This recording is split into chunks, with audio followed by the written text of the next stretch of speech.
欢迎回来央央的频道。今天我们来到了台南，耶！天气很好的台南。今天要来台南玩3天，跟着我们去走走吧。现在来到的是台南新兴路414号，这一家离我阿姨家超近的。我昨天在网络上看到，就是它是一间非常可爱的甜甜圈。它叫 Perfect Dough。Perfect Dough 的意思就是老板希望它是可以制作完美的面团，跟大家一起分享。它这个甜甜圈很特别的是，它不是中间一个洞的传统的那种甜甜圈，它长得非常可爱，圆嘟嘟的，是那一种很可爱的甜馅甜甜圈，像双胞胎哦。对，很像双胞胎。那这个也有一个专有名词叫做柏林包，就是看起来超可爱的。很意外的是清爽的甜甜圈哎。好吃，它的面团咬起来是有嚼劲的，可是不会有油腻感。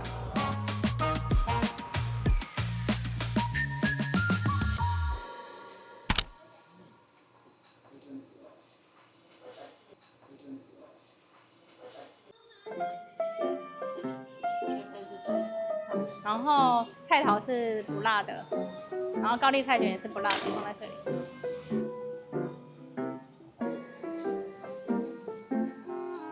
在阿姨家的对面有开了一间黑轮店，它已经有老板，你们有几年的历史啊？应该好几年，好几年，25年的历史，25年的历史，好特别哦。对，这也太酷了吧！这叫万年富，喝了会万年富的阿婆水。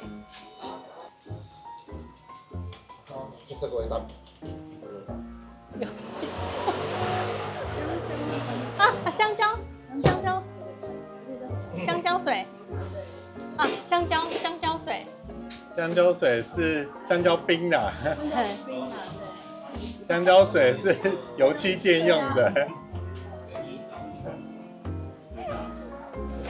黑轮蛮 Q 弹的，蛮 Q 弹的，味道卤的蛮入味的，是蛮有那种麻辣味的。吃辣的可以来点麻辣口味，它也有原味，也有原味。那这边一定要点的是这个万年富的香蕉水，对，叫阿婆水。阿婆水。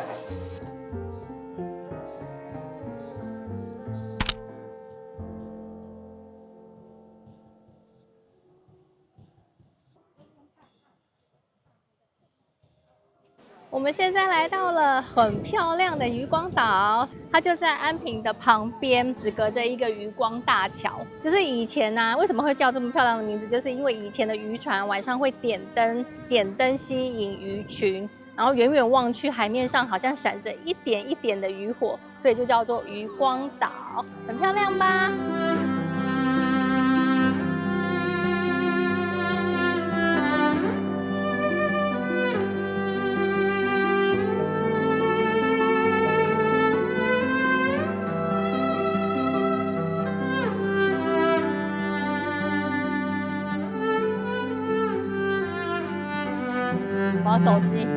滑手机3人组。海边好滑吗？好滑。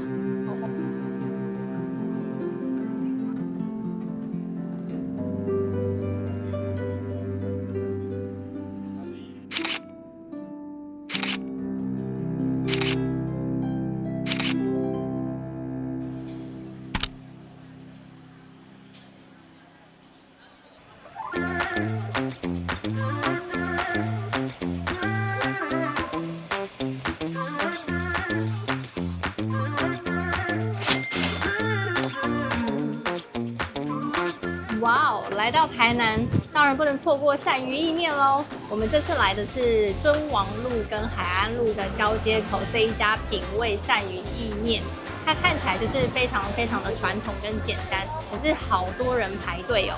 我们大概等了30分钟，然后坐下来又等餐点30分钟，因为它是现点现做。那个老板他是大锅炒，所以他感觉是非常有锅气的哦。他的那个面呢，有它的灵魂酱汁乌醋，所以它吃起来是有点酸酸的那种感觉，蛮好吃的。这个鳝鱼意面，它鳝鱼非常的有脆口感。对，大锅炒看看，锅气很十足，鳝鱼也处理得非常好，所以吃起来没有土腥味，咬起来是属于比较脆弹爽口型的，一样跟刚刚的这个鳝鱼一样，也有酸甜的味道，有乌醋，它的乌醋加的刚刚好，它也有那种大火锅气。有。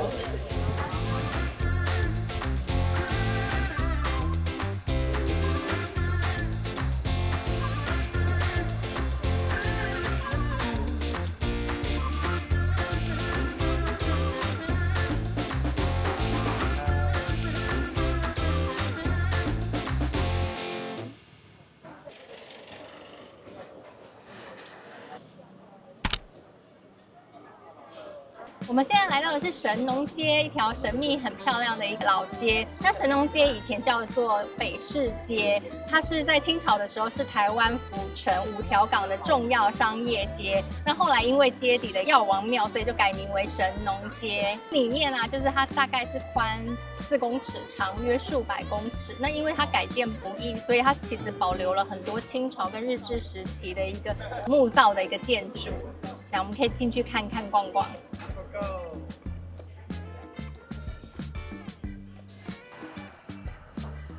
这不是自动门，请用手拉。飞天小女警哎，对啊，好可爱哦。然后买一件当睡衣穿，对啊，我就在想啊，你今天就可以穿了。这件吗？嗯，太飞天了。这是只有 one size 吧？哎，没有这是 one size， 可爱吗？要不要穿这件？这 SL。哦，这是原来这个是自己画的衣服哎。要买，那你要买了2件店家自己画的衣服。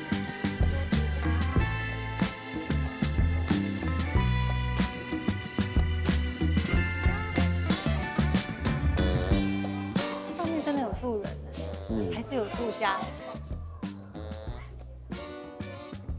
神农街这边都是石板路。等一下来喝咖啡，好漂亮哦！其实夜晚的神农街有它的一个魅力，也很神秘的浪漫感。结果今天晚上To beer， 我以为是这个门要进去，怎么进去？这边进去？哦，它是直接这样推。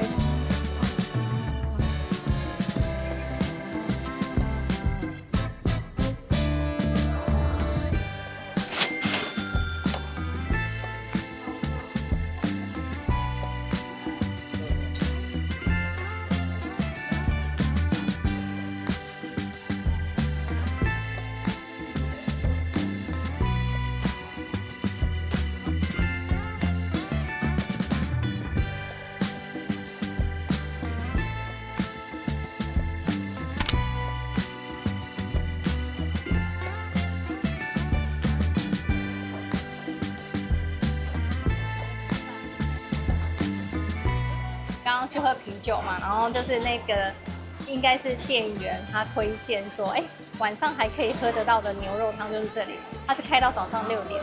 胡须中牛肉汤。胡须中牛肉汤。然后这边呢，真的夜晚很多人，而且旁边就是很有名的阿江鳝鱼意面，它是可以叫那个鳝鱼意面过来这边吃的，所以你一次可以吃到2种名店。花纹的，然后这个是心肝宝贝汤，综合的心肝宝贝，里面有心啊、肝啊，还有牛肉。然后这个是台南甜的牛燥饭，它的汤啊，我上网看它是用那个牛大骨跟洋葱去熬8个小时的，所以应该汤是蛮清甜的。我看，中规中矩。这个它里面的筋，有那个筋。花纹牛肉，蛮有油花的，就是吃得到它的那个油脂香，还不错吃，超多人的。现在已经11点了，好多人在吃宵夜。深夜食堂，谢谢你。阿江鳝鱼啊，跟我们刚刚那一间比起来，它的味道比较有胡椒味，它好像是炒完之后撒胡椒在上面，所以它的那个味道呈现上比较明显一点。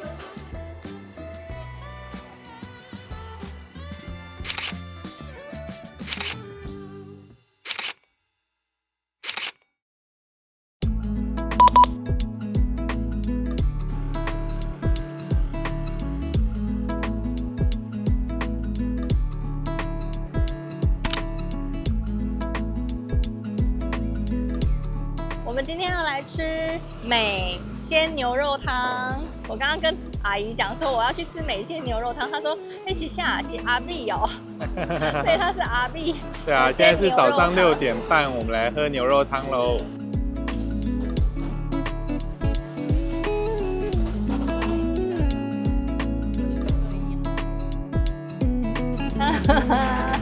我们要来吃台南人的早餐，就是牛肉汤。你看，满满一桌的牛肉，我们点了牛肉汤、牛腩汤、牛肉炒饭、蒜香牛肉跟炒空心菜。本来应该是要点炒空心菜牛肉的，花错了。对，满满一桌，超香的。你看它的那个整个色香味俱全。然后我们刚好这一间呢，它是在庙的旁边，所以早上吃起来特别有一个台南情怀感，也有神明的庇佑。对，也有神明的庇佑。这一间也是在阿姨家附近的。这家蒜香刚刚偷吃的那个蒜香牛肉超好吃，超好吃的。那个蒜头的味道，那个很浓郁，炸的酥酥的，跟那个牛肉搭配起来刚刚好，很好吃哎。它很有一个味道哎，就是牛肉汤那种清香的那个味道，有个清甜味，有清甜感，然后牛的味道刚刚好，也喝得到有牛肉的那种清香的感觉。哇，这家看起来真的很赞。我喜欢它的牛肉片，看起来是比较薄片，然后它花纹又很明显，就是又带有一点点的油花。它的牛肉好香哦，很好吃哎，它的牛肉汤很香哎。我跟你说，这一家刚刚老板来跟我们分享说，因为他这一家店是24小时营业，他们是每天都会有3班牛肉过来，所以你来吃的话，可以吃到是新鲜的牛肉。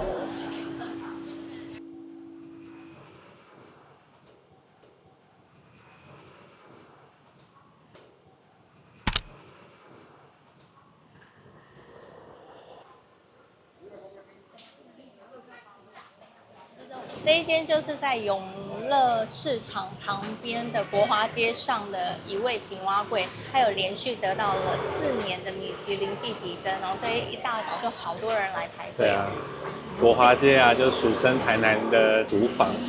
厨房哦，这里是台南的厨房哦。每次回台南啊，早餐的标配一定是菜掌跟那个蛙粿，然后我都一定会选蛙粿，因为我喜欢吃那个蛙粿的口感。然后你看台南的那个蛙粿，它是属于深咖啡色的，哇，看起来味道十足。他们的蛙粿很特别，它里面有火烧虾、猪肉块跟肉末等等的配料。然后老板建议一定要淋上蒜末，跟一点点的瓦萨比或是辣椒酱，味道会更香。然后听在地人的吃法是先绕着蛙粿画一圈，绕着蛙粿画一圈，就是把蛙粿这个样子把它卷起来，然后再十字画。不过我好像不成功，我还是按照我自己的方式画好了。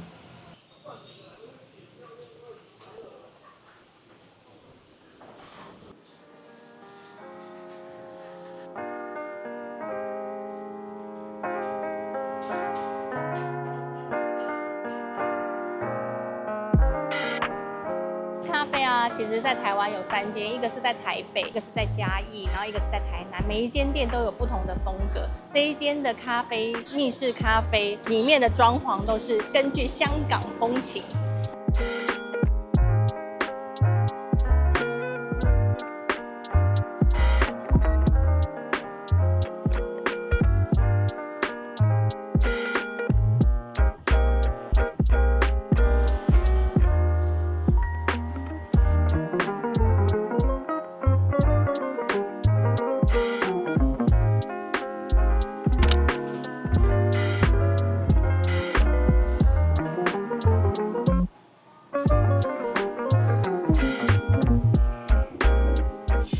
豆浆荤桂很好吃哎，它的豆香味蛮十足的，挖不起来。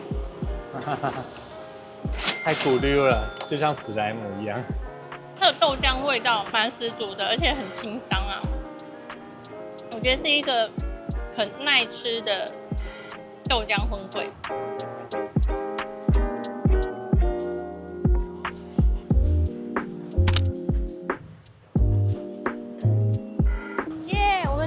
酒店来喝咖啡。这一家 Super Ray 咖啡也是我的口袋名单，有名的是台南的燕巢咖啡。然后这边的话，我在网络上看到的资料是，老板通常都会在这一间台南美术馆那一间的分店，大部分都是店员，所以我当然一定要来喝喝看老板亲自做的咖啡喽。这2家店都是走外带形式。老板他有得到拉花冠军，所以如果你想要喝喝看他的拉花的话，你可以点热的。但是因为今天天气非常的好，非常的炎热，我还是想要点台南燕巢咖啡。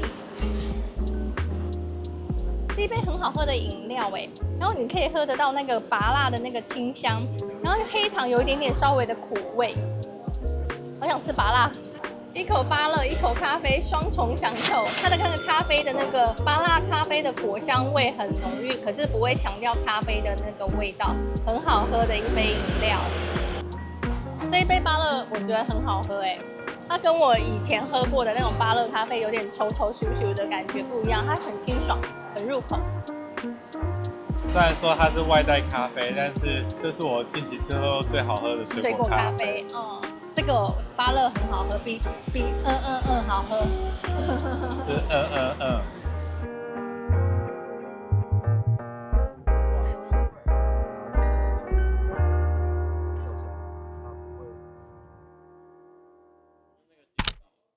我喜欢荆棘的味道。台南啊，以前就是现在也是啦，台湾稻米一个很重要的一个产地，所以它的一个米制品都很出色。跟米糕每一家都有不同的讲究，光是米糕啊，在中西区就有好几家入选必比登，可是这一家是我老爸心目中的第一名。每次回到台南，不管时间多赶，他一定会吃到这一碗，一定会最想吃的就是这一碗下大道的蓝米糕。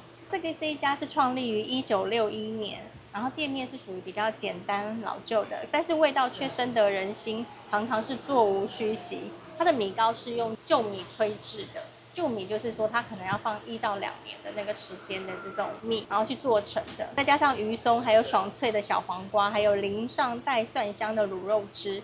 配料啊有卤丸，虽然看起来很简单，可是吃起来是非常丰富的口感，难怪它会入选2022、2023的米其林必比登。最漂亮的时候，你看我有漂亮吗？有。哇，就少年呢。哦，但是啊，伊那30几岁啊，安尼有少年哦。哦，啊，佫水哦。哦。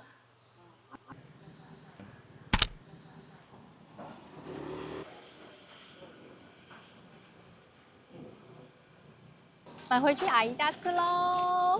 回家休息喽，天气太热了。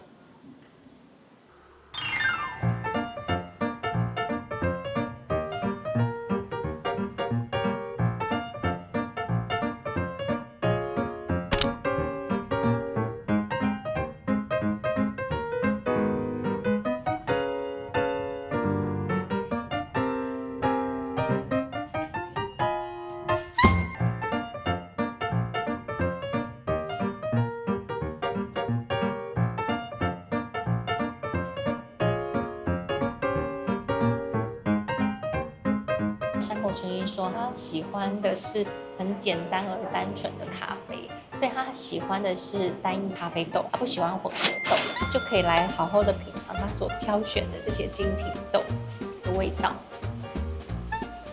这个可丽露好像也是他们这边必推的，我刚刚摸起来，它其实跟一般我们所吃到的可丽露来讲，它是比较偏软的，比较不是那么硬的。那种小朋友说超好吃的。也是蛮简单的一个味道。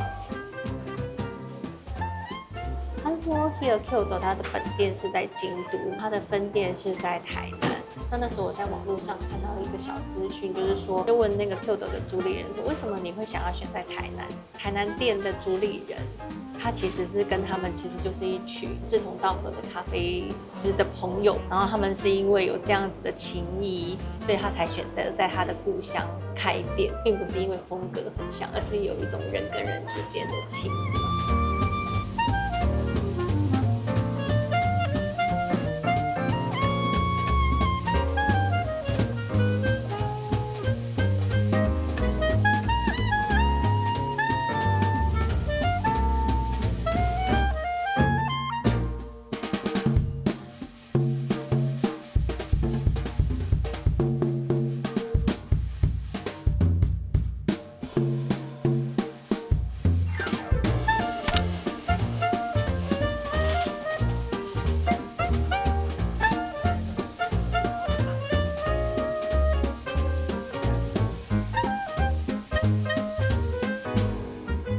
来念一个最近的一则评论，给大家参考一下。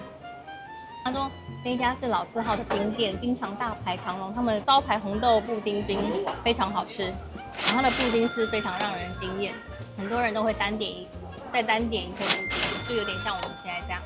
红豆是属于比较有颗粒的口感，如果你喜欢咬下去是有颗粒的红豆，你应该会喜欢这一个。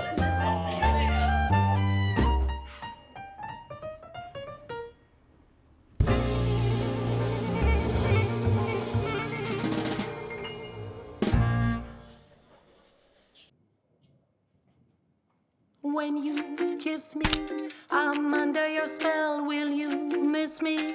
Only time will tell. I can't think of anything but you. That is what you do. Moonlight, let us go on all night. Postpone the daylight and morning dew.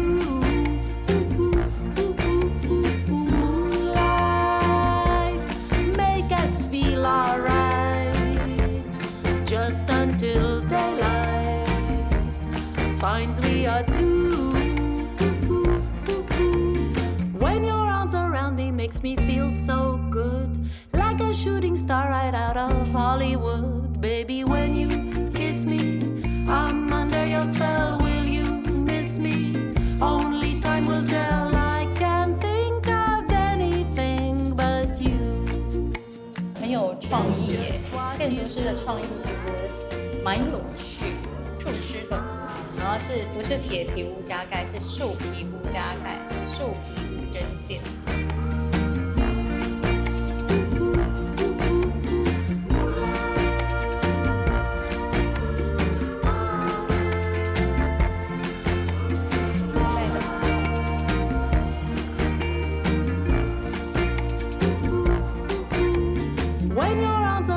Makes me feel so good, like a shooting star right out of Hollywood. Baby, when you kiss me, I'm under your spell. Will you miss me?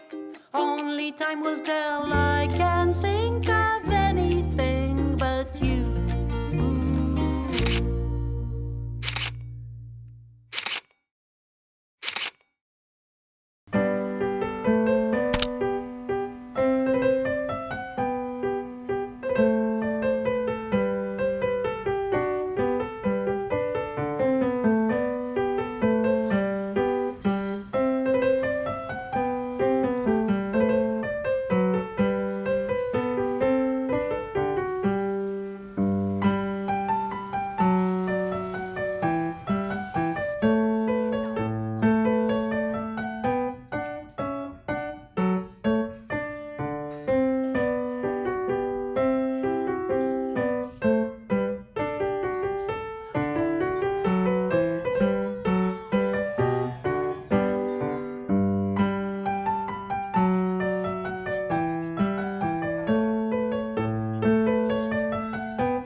一杯调酒带来的微醺时光，那你一定知道这一间餐酒馆今年有入围到亚洲前50大的第59名的酒吧哦。它去年是第79名，今年就是爬升了20名到了59名，叫憨甲酒吧，key 在这里，发音不标准。它位在蓝赛图文创园区的这个旁边，走进来会蛮惊喜的，因为它从这边慢慢的走进来，弯进来就可以看得到它餐酒馆的前面。走进来，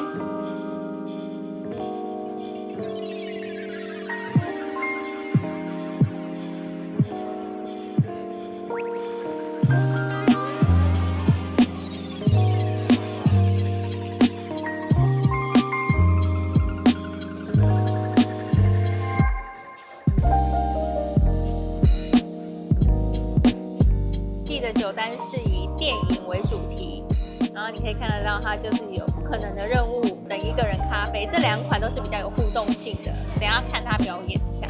然后还有像是这种，每一个都有不同的味道，然后它对应的也下面也会有一些告诉你说它的这个酒感。不可能任务界面计算当中哪里路标5分钟的时间是用手画一起行动，那你今天任务就是你要把酒喝完，我们再帮你结束。酒喝完才能接手套。然后手套就是我创老师推荐我们的原则完全没有问题，等你快喝完之后，我们再过来帮你结束。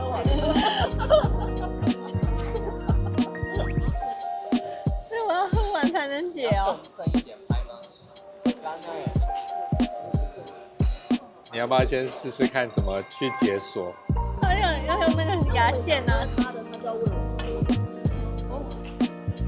好酸哦，好酸的味道哦，你要不要喝喝看？你要怎么喝喝看？好像有机会可以出来哦。哦，脱逃成功。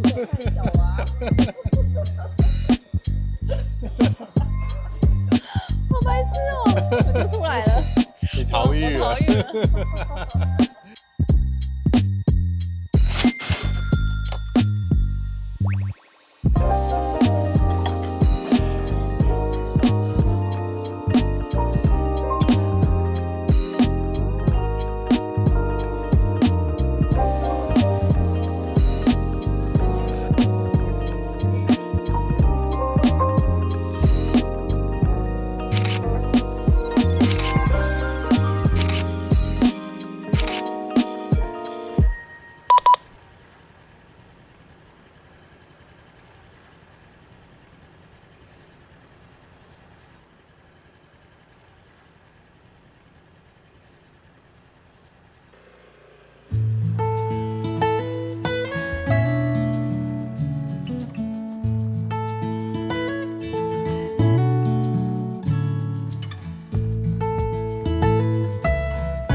来到的这边啊，它是在梁皇宫旁边的一个小巷弄，叫做杏园咖啡。它是靠近小西门圆环，非常非常的隐秘。它这边梁皇宫，它就是保生大帝。然后听说老板啊，他们就是当初在选择这个店面的时候，就特别来一个保生大帝寡会，连续8个行规，他们就决定买下这一间店面，然后来做咖啡厅。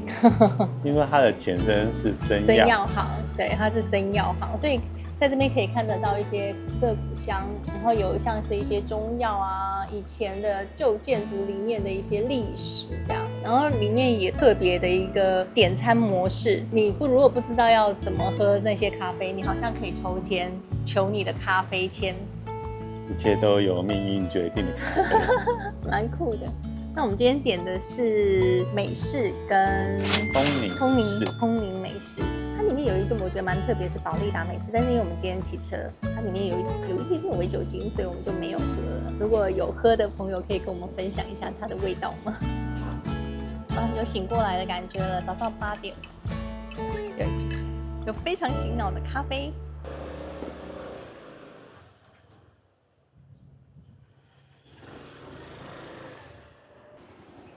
我们现在来到那个刚刚杏园咖啡老板推荐的待名单，然后我们来到的是友爱市场的郭家粽，它是承传3代70多年的老店，使用的是炒肉的肉汁制成的招牌酱料，肉粽淋上卤肉汁是最传统的古早味，菜粽有分月桃叶跟竹叶包，相当少见哦。刚刚老板还给我闻了一下月桃叶的味道，像我爸每次来台南一定要吃的是月桃叶的菜档。吃看吧，吃一个角，剩一个角给我老公吃。每次拍这种美食啊，先享受的都是我。它真的有一种清香感，在咀嚼的时候，那个月桃叶的香气会一直在你口腔里面。我觉得吃起来是一个没有负担，然后会让你精神很好，心情也会很好的一个菜掌。好像现在开始慢慢可以体会吃菜掌的感觉。以前都吃肉，以前不是，以前都是吃蛙粿。回到台南，我都是吃蛙粿跟菜掌，我一定会选蛙粿嘛。但是就是今天开始吃的时候，就觉得真的好像细细品尝菜掌，终于知道我爸为什么会喜欢吃菜掌，而且是要月桃叶的菜掌。好吃到外带了。又买了菜掌回家。哇！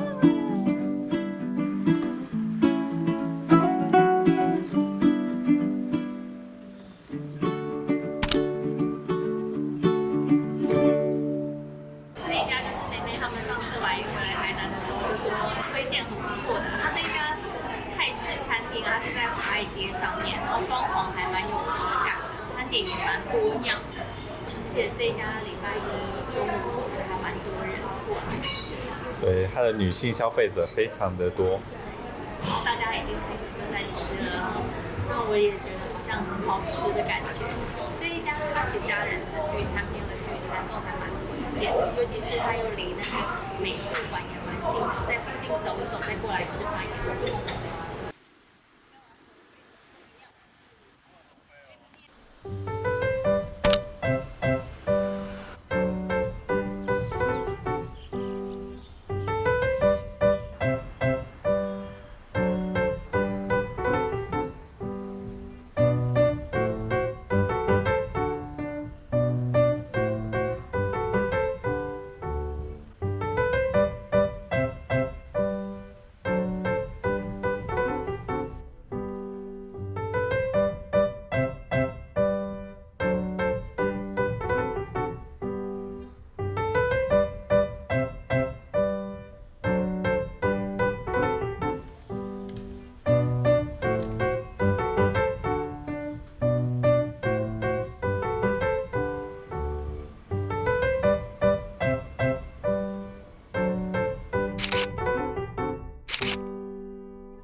我真要跑出来，就听到你关掉。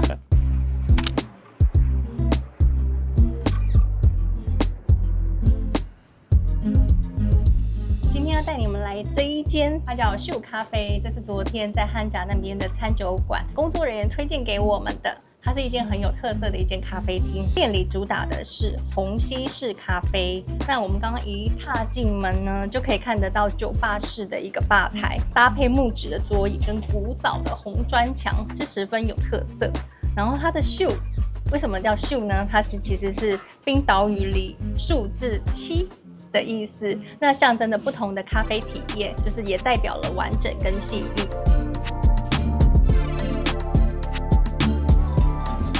咖啡是一个蛮公平的冲煮方式，越来越符合现代人在喝咖啡的那个习惯。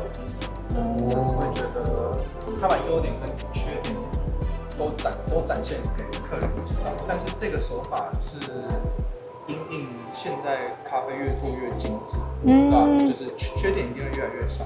那如果我就不用特别去用很多不一样的手法去掩盖掉它的瑕疵之类的，所以我可以用很简单的方式去做它，刚好它就是一个这样子的器材。